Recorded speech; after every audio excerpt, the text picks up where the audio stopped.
Aš taip noriu pasidalinti, aš nežinau, kaip man dabar gerai.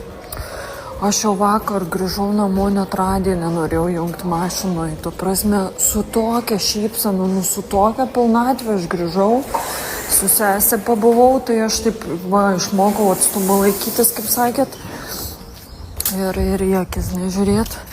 Dabar išeinu į prekybos centrą, užsidedu tą, kur sakėt, tą tokį kiaušinį. Nes atėjau pas sesę, nes dabar neturiu virtuvės.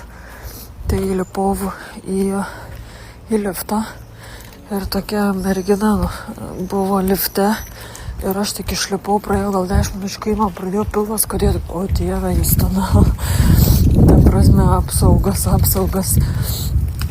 Ir aš visą laiką eidavau susikuprinus. Šiandien net noris man eit ir išsitiesti, atrodo jau aš tokia laiminga, tokia, net nemoku pasakyti, tokia vidum, tokia atrodo pilna, galvoju, tiesiog. Ir toks įdomus dalykas, kad aš tą akmenį, kur davėt tą kristalą, aš jį laikiau rankose. Ir koks įdomus dalykas, kol aš jį laikau rankose, aš neužmiegu.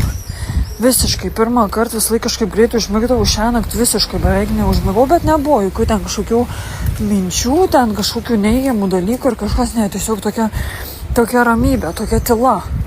Ir aš tik tai paleidžiu tą kristalą ir aš pradedu migdytis. Vėl aš jį pasiimu, protestuosiu. Vėl aš jį pasiimu, vėl man toks kažkoks aiškumas, tokia apdingsta miegai, vėl aš jį palieku. Vėl man ta prasme toks mieguistumas suima. Tai įdomu, pažiūrėsiu kaip šiąnakt bus.